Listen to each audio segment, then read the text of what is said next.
You're watching the Black Dad Podcast with your host, Justin Hill.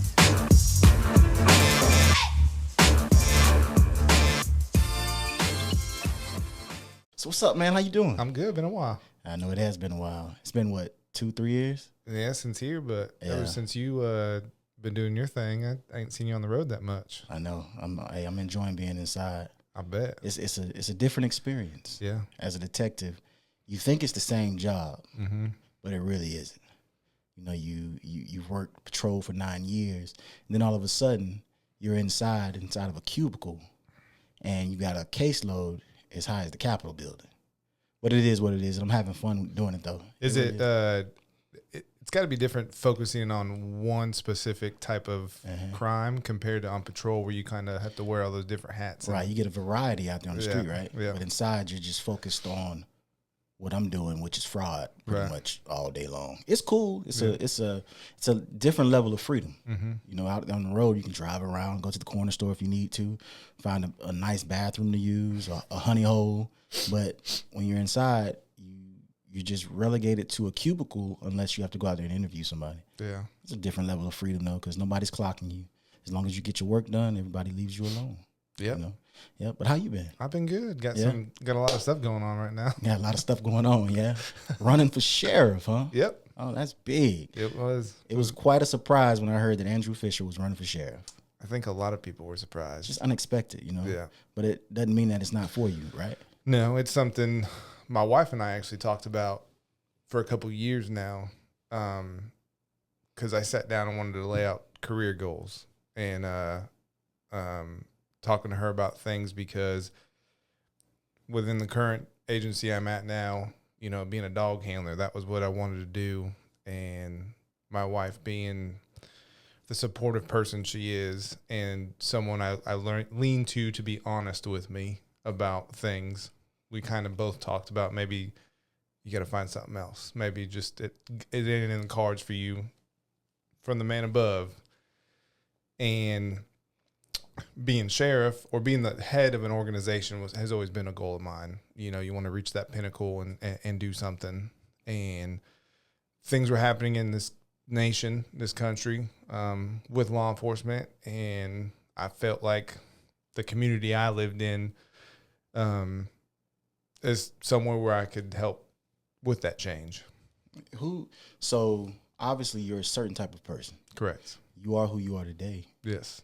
Where did it come from? Who are you? Tell me about your upbringing. So I was actually raised in California. And it's a debate whether it was Northern California, Central Valley, because people say north of Sacramento is Northern California, and what it is. But my family set roots in Central Valley, in the Bay Area, the East Bay Area, Oakland. My dad and grandfather both retired from San Leandro Police Department. You are a true California boy. Because I talk with my hands, huh? It's a Portuguese thing, actually, because I'm Portuguese, Mexican, and Irish. So you can see I get made fun of on the road, too, because when I talk to people, when I start getting, like, wanting to get my point across, my hands get bigger and bigger. They get away from me, right? Yeah. Something I've been trying to work on with the whole campaign thing as well. Yeah. But I was raised by my mother, who's Mexican and Portuguese. My dad's Irish, Northern European. Two totally different backgrounds to be raised by. But the one thing that was both of them had was that family, you know, because the Irish are big on family. The Hispanics, Portuguese are big on family. We did a lot of Sunday dinners, a lot of get-togethers just because. And on my mom's side, having family that wasn't so much law-abiding, I guess you could say. But watching my dad be close with that side of the family still, and understand that mutual respect kind of is what was like, okay, I can do this, you know? It doesn't matter who your family is. Right. It taught you, or it showed me that no matter your background, you still get respect. You still give respect. People are still human. Correct. People are still human.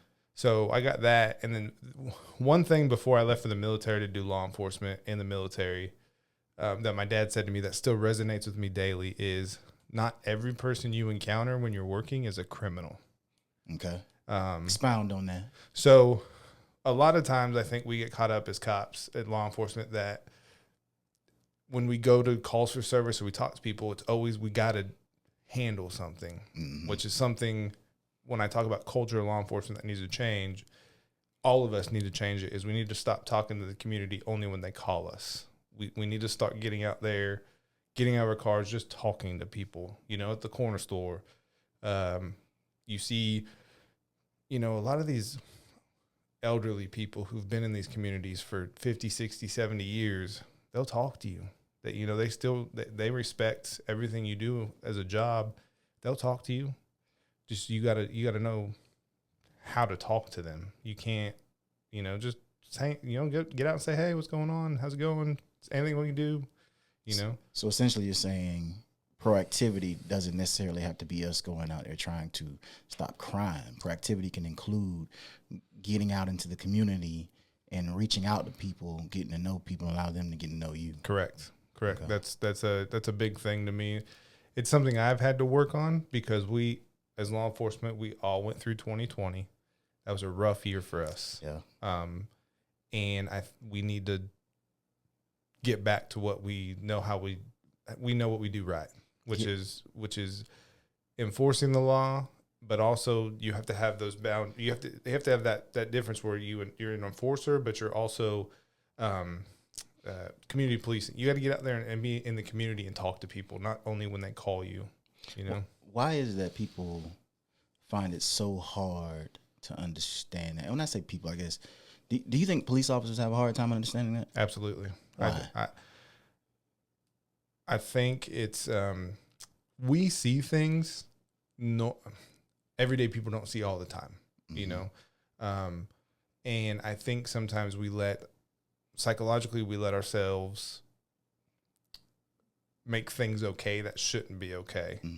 And we need to understand that it's okay for a dead body to bother you. It's okay for you to see kids being abused and it bother you. You don't have to put on this tough guy persona. You don't have to do this thing.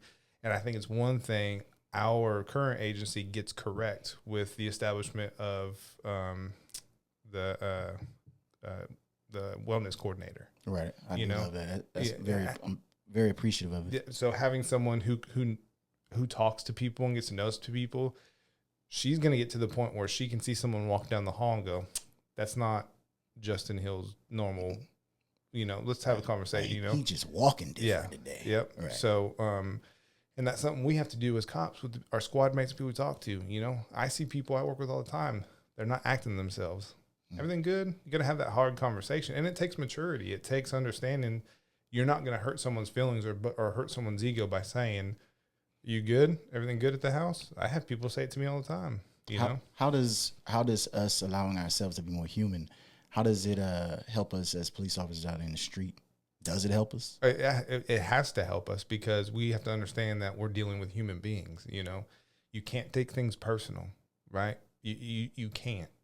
People don't like you for the uniform you wear. That's just how it is nowadays. And by you reacting to that, it's just confirming their sort of bias. And then that's going to bring out your bias and what's going on. And nothing's going to get accomplished at that point. So you're living in Jefferson County, I assume? I am. How long you been living there?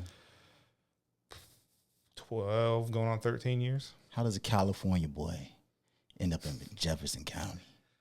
The military. I did just right at 9 years in the Air Force. Got my first duty station was Montana. Went to canine school. Got orders to Valdosta, Georgia. While in Valdosta, I met my current wife. We've in July we'll have been married 13 years. Okay. Coming up, but we met on Match.com. Okay. And been together ever since. Yeah, I'm sure there's a story to that. Yeah, we got on. It's funny. She makes fun of it because she was on a free trial and I had paid to be on it, and we met during that time. Yeah. And we just clicked. I don't know what we just. 13 years later, y'all still together. Yeah, and trust me, marriage is work. And she is a rock star. I mean, she's been through a deployment to Afghanistan, 2 years in me being in Korea for 2 years without my family, and she's kept the machine going. How do you leave someone who's stuck by you for so long through so much, right? Well, that's one thing, but also my faith. I mean, you know, you see all those jokes and those things on the internet, but it's true. You know, you mad at me? Go take a nap. We'll work on it later, right? We got kids. That I have faults I need to work on when it comes to things, but ultimately, there's nobody else for me. Like, I don't. You believe that. Yeah. You know that. Yeah. Right. I mean, me and my wife, we can argue for 20 minutes straight. Mm-hmm. What I love about her more than anything is the fact that she can wake up the next day and it's over. Yep.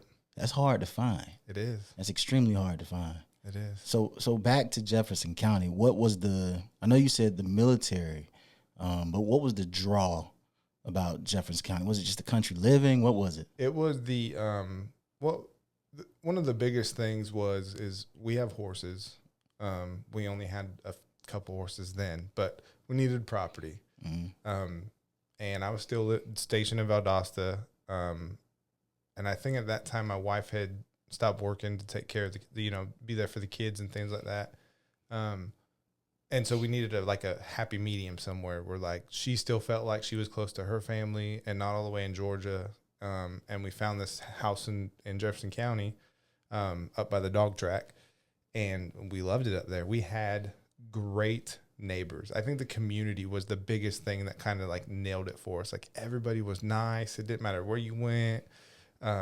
They were helpful. When my wife did start working in the community, like getting part-time jobs just to keep herself busy, she made friends, and it was just it's a great community. There's a lot of good people there.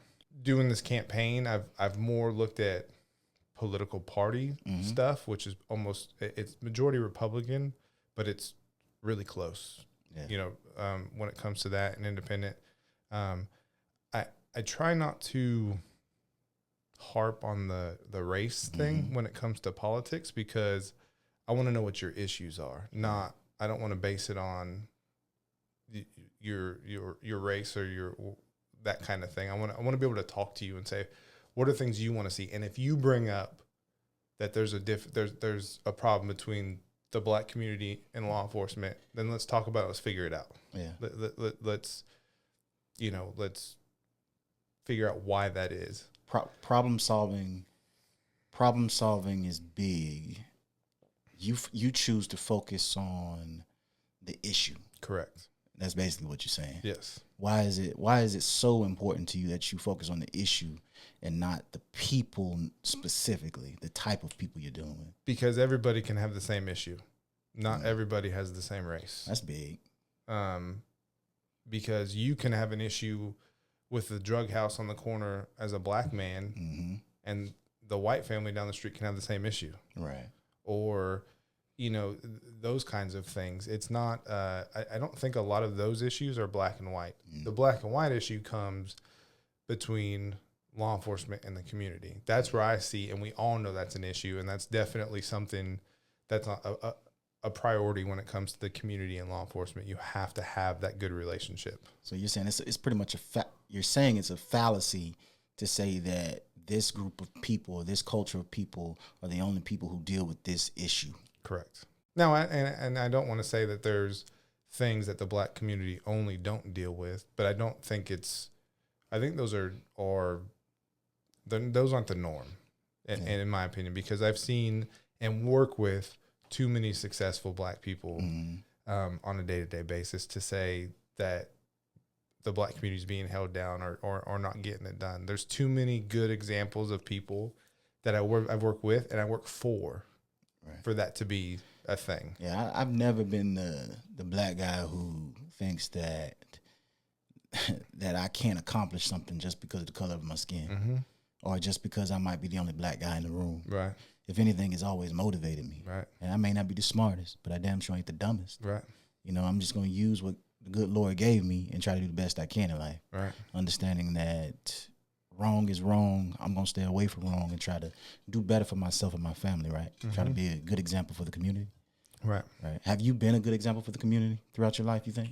I think I have. Yeah. I think there's been a couple times I'm not perfect. Right. I have had bad days at work. I've had bad days and slipped up. I've never done anything, criminal or nothing like that, but, Right. Lost my temper, probably yelled at some, did things like that I probably shouldn't have done. We both worked for the same supervisor who hated when people told people to shut up. Right. Right. I've done that before. Right. Especially when we started wearing body cameras, and you hope she doesn't see that. Right. Exactly. Yeah, you're right about that. You said that you've done nothing criminal. You spoke earlier about just because, in a nutshell, you were saying that just because people do bad things don't make them bad people. Correct. I felt that's what you were saying. Correct. And you said you've never done anything criminal. I just wanted to point that out again.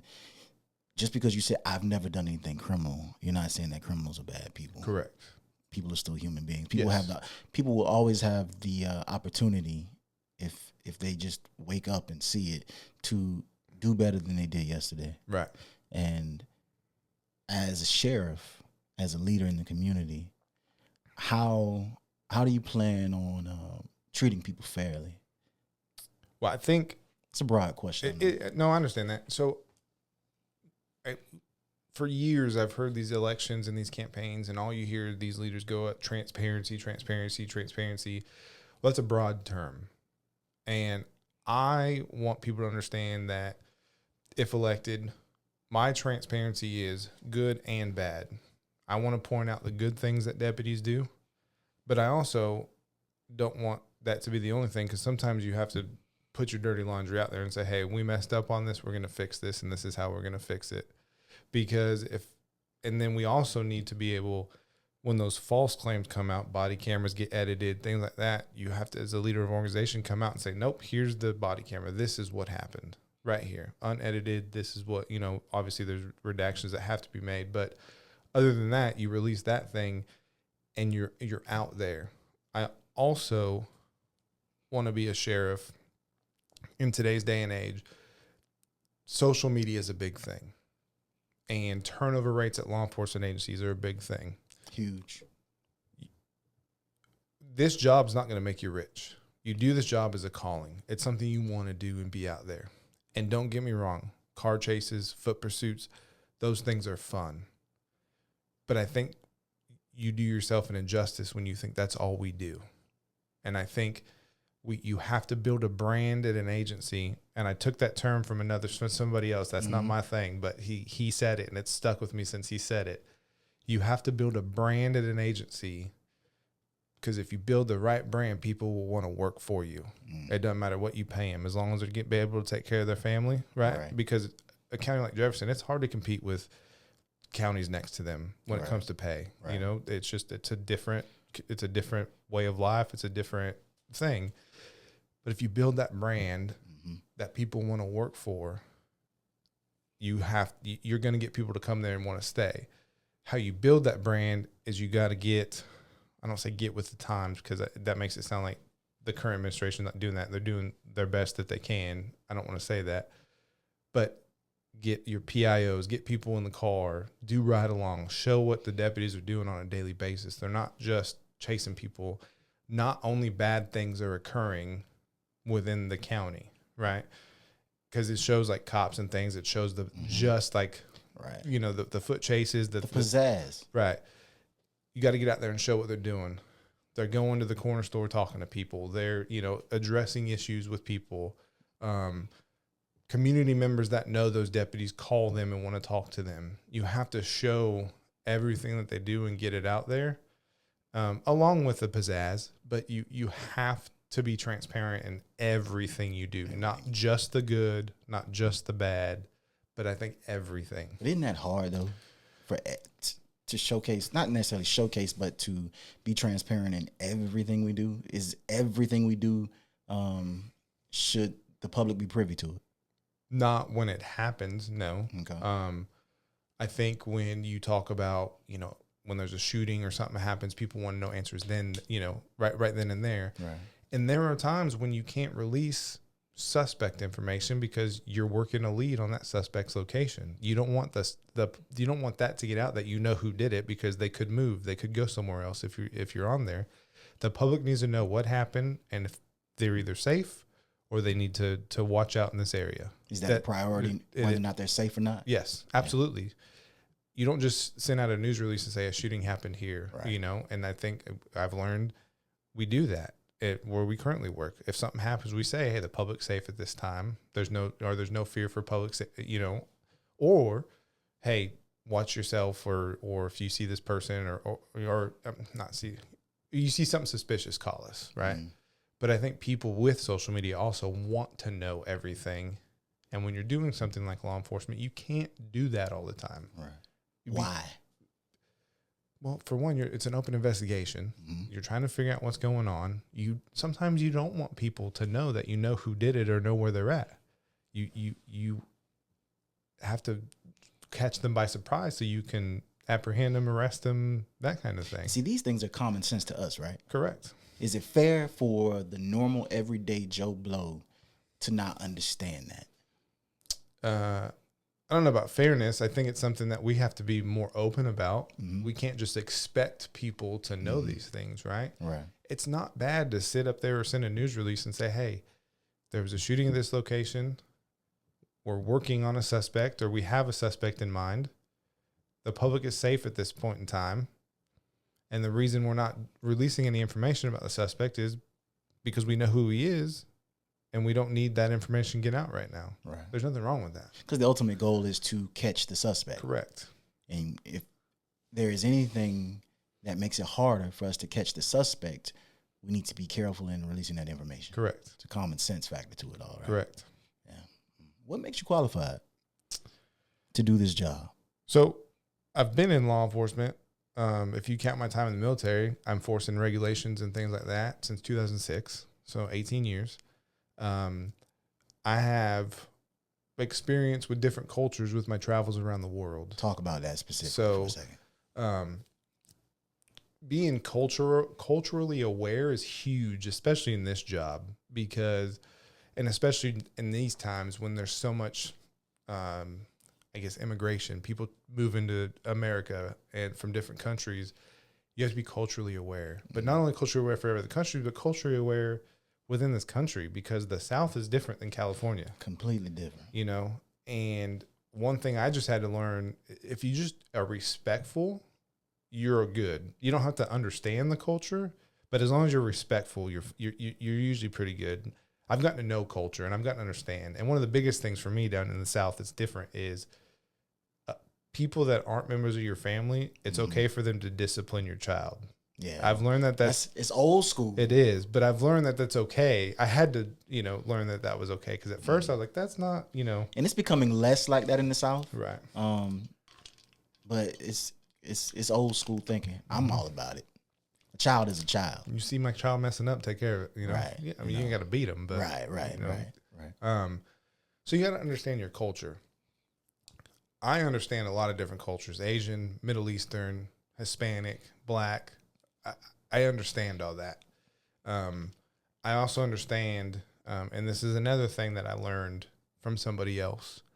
Being in law enforcement's like being a maintenance guy in a high-rise building. You have your penthouse and you have your low-income and basement, right? Okay. A lot of times law enforcement's the only ones that ride the elevator from top to bottom. You have to understand you're not necessarily talking down to people in a different socioeconomical situation or educational situation, but you have to talk their language. You don't use big words. You don't have to make yourself sound smarter than you really are. Just talk to them. Just talk to them like they're just normal people. And then when it comes to dealing with people who are in the penthouse area, they don't get special privileges because they're there. Right. Everybody gets the same customer service. Ultimately law enforcement's customer service, right? Yeah. I've been through leadership programs in the military. At the time I held 3 different positions in the K-9 unit in Korea. K-9 supervisor for a month when the K-9 supervisor was on vacation. The trainer supervisor for a while until someone came in that held the rank to hold that position, as well as I was one of the trainers. Dealing with dog handler, being a dog handler, you're an A-type personality. That's the name of the game. For whatever, that's what draws that position, draws that person there. We had 27 dog handlers assigned to us in Korea. At the time I was there, during the time I was there, it changed. But when I first got there, that was the largest Air Force canine unit in the world. Really? It was tough. Was that a record number for the U.S.? No. It's always been like that? Yeah. Well, because like the Marine Corps, they have like canine, like kennels that are hundreds, right? Just because of their size. Yeah. But for the Air Force, that was big at the time. And I filled 27 dog teams, 27 handlers, and then you add 2 trainers, a trainer supervisor, and a kennel master or canine supervisor. I mean, you're talking 30 guys with A-type personalities around each other, men and women, right? Yeah, it sounds like a bomb ready to go off. I had to learn how to talk to people. Yeah. I also think that having been on the road so long as a law enforcement, because I don't feel that you have to hold special positions to be able to lead everywhere. Right. But I've worked with several different kinds of people, and I've learned how people kind of work, and I learned how to get people to work for you. How can Jefferson County be better? So I don't want to make it sound I don't want to make it Jefferson County's good, right? I think one of the big things that would be a priority to look at while in office would be the growth of Jefferson County. I sat down and wrote 3 different tiers, topics, 3 different areas I wanted to focus on if elected. The number one thing would be the sheriff's office itself, because we all know when a change at the top or change in leadership happens, it could change a lot of dynamics within that organization. Right. And if the organization itself isn't working or operating at an ideal pace, nobody's going to get anything done. The community suffers just as well. So you got to get in and take care of the office and make sure everybody knows we're here to work. We're here to do the job. It's not a end of the world. And get in there and talk to the deputies and the employees there and figure out what do you see? What are things that you would like changed or done or that kind of thing? Give people a voice, right? The second thing I wanted to look at is relationships with other county and city organizations, right? One of the main things I've seen, and I know you've seen in law enforcement, our suspects and our arrestees are getting younger and younger. Yes, they are. To me, a lot of that is parent involvement within their life. Yeah. Who else within government sees that same issue? The schools. Mm-hmm. Get with a school superintendent. And I heard the supervisor of the SROs or SRDs in Jefferson County is very passionate and very good at what he does. Get with him, the superintendent, the principal.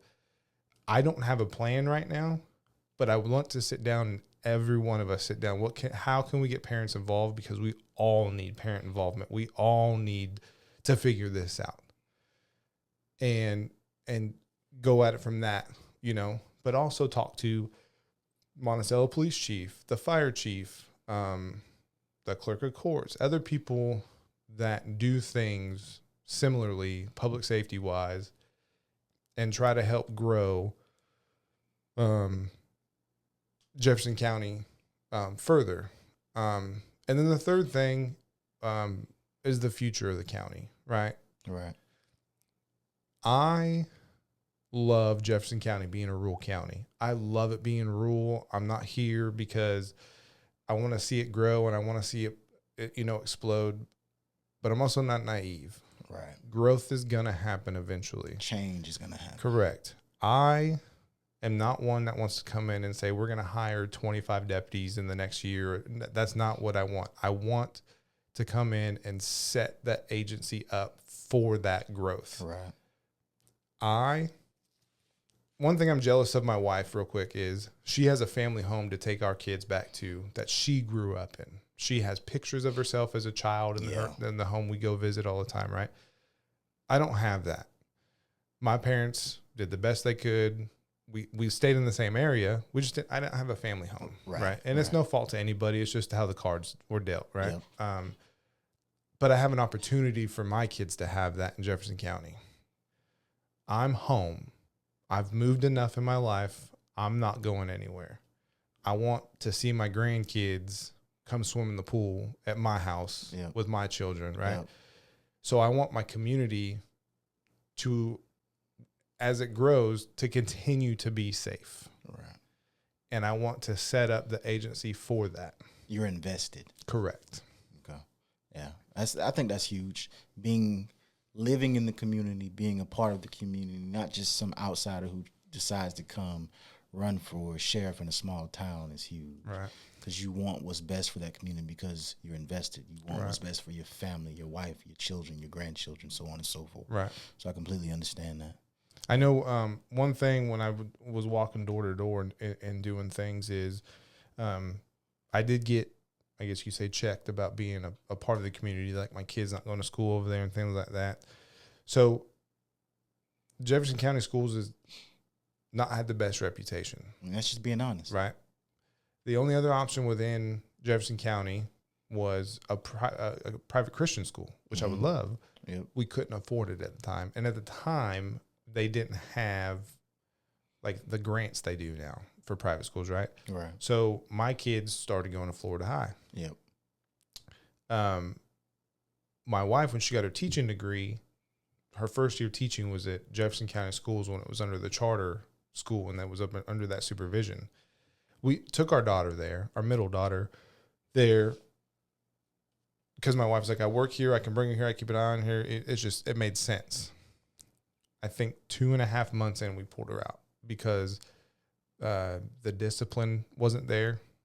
Kids did whatever they wanted there. We saw firsthand some of the troubles that school district had. It's definitely gotten a lot better, but it's still got work to do. And that's why that's one of the first things I would like to do is sit down with the school district or the superintendent and whoever and try to figure out how we both can help each other. I think that's incredibly huge because you just talked about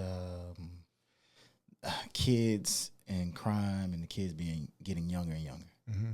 And then in the same breath, almost, you talk about the schools and what you saw firsthand, how the discipline wasn't there. Mm-hmm. And as a person who's running for sheriff, you would expect that our school system is instilling in our children the tools needed to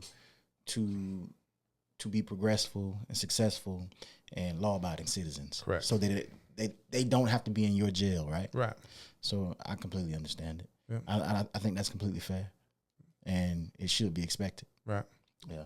So what is the crime rate like in Jefferson County? Any idea? It's getting worse. Yeah. I did some research. It hasn't been as bad. Mm-hmm. But talking with local law enforcement, to include the city, calls for service are definitely going up. Yeah. I think the city has had two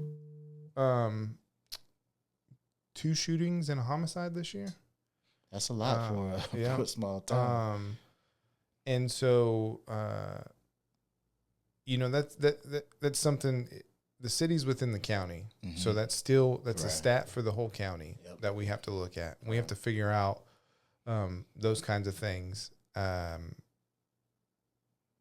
But the crime rate they're dealing with the same things other cities are dealing with. I think it's just some of it's bleeding over. Yeah. Is that so? I would assume the violent crime rate, because when we talk about crime rates, people don't like to. Sometimes people forget to individualize crime rates. You have crime rate, and then you have the violent crime rate. Right. Well, people want that. That's ultimately that's what people care about is the violent crime rate. Right. But citizens can help with that issue, and by simply locking your doors, securing your firearms in your house, not leaving them in the vehicles, right? Educating the public is just as important as figuring out why crime is happening. Is it a socioeconomical thing? Is it a culture thing? Is it education thing? You have to figure out what's going on in your community, because the interesting part about politics, right, is Jefferson County's split up into 5 districts. So each district has a county commissioner. And that county commissioner, that although they may focus on the entire county, right, they have to take into account what their constituents want who vote them into office within their district. Right. When you talk about constitutional officers like clerk of court, superintendent, or school superintendent, sheriff, you're elected by the entire county. Right. So you have to figure out what's going on in each parts of the county, because each different parts of the county have different issues. Right. You have issues within the city. What are those kind of issues? What's going on there? You have, issues way out in the county. What's something we can do out there, whether it's, speeding on 27 or people coming in from, Georgia on 19. Those kinds of things have to be addressed. Yeah. But violent crime rate is on the rise everywhere. It's not, and it come to me, and I was talking to somebody about this yesterday. We have to bring law enforcement back to a respectable job where people respect it. And we have to figure out how to make that happen. And one of those ways I feel will make that happen is transparency, but also getting in the community and showing that you're human as well. Just because of what you do as a job and a career to provide for your family doesn't make you any less human than the people you serve. Why is it so hard for people to see us as human beings? Because one person can mess it up for all of us because of the way they act and the way they treat people. And you, as a leader, you have to be able to get those people out. You can't let those people continue to do an honorable job like I see law enforcement as being an honorable job. Mm-hmm. Because every day I go to work, I sit in my car in my driveway and I say the Lord's Prayer every day before I go to work. It's my ritual. It's the thing I do. And if my kids are home and not at school, everybody gets a kiss and a hug. And even if my wife and I were arguing, she gets a kiss and a hug as well. That's normal, everyday daddy, husband type stuff. But what people don't understand is we have to wear a bulletproof vest and wear a gun. And either we could take a life that night or our life could be taken. Right. But to me, if you do your job correctly and you're a respected person within your agency and as well as the community you work, if your life is taken, and this sounds kind of more, but it's honorable because you're out there. I had someone at church years ago say, how is it that someone can run into a crowd of people and get killed for people they don't even know? And that's why I feel if you do this job right and you're respected, you did it as a calling, not because it's a status thing for you. Yeah. And you can tell, at least I can tell those who do this as a calling and those who do this because it's fun or they just want to take people to jail or do things like that, right? And there's a time and a place for all of it. Yeah. But you, as a leader, you have to figure those people out, and you have to weed them out yourself. Yeah. Because you can't let those people represent your agency or your organization. Is that, I know you've never been a chief or a sheriff or anything like that, but is that hard? Is it hard to identify those types of people? It is, because I did it when I was a trainer in the K-9 unit. I tried to get people out all the time that didn't need to. It's hard to find them. Yeah. But once you know what you're looking for, you can figure it out. Yeah. I think naturally when somebody wants to be something, when they apply for something, they I'm not going to say they put up a front, but they know what is necessary to get the job. Right. So they play the game. They play the game. And so you, as the person who's responsible for hiring these people, you have to be like an expert, if there is such a thing, at recognizing who, you get where I'm going. Right. But I also think that's why there's a thing called the probationary period. Yes. Because a lot of times those guys will be good or girls will be good for a couple months, and then they start going. Eventually they show their true colors, right? Yep. Yeah. But it's sad that it has to get to that point because you don't want what eventually gets them put out to be something where they've hurt somebody or. But also, if as a leader, if you can catch it in time, Mm-hmm. You might be able to train it out of them. Right. You might be able to educate them. You might be able to actually turn them into right. a decent law enforcement officer. Do you think that the general public has a patience for that? No, Yeah. I don't. But that's part of transparency. Yeah. You know, that's part of the thing. You have to. I understand this person's having an issue. Mm-hmm. I understand you guys have a problem with it. Mm-hmm.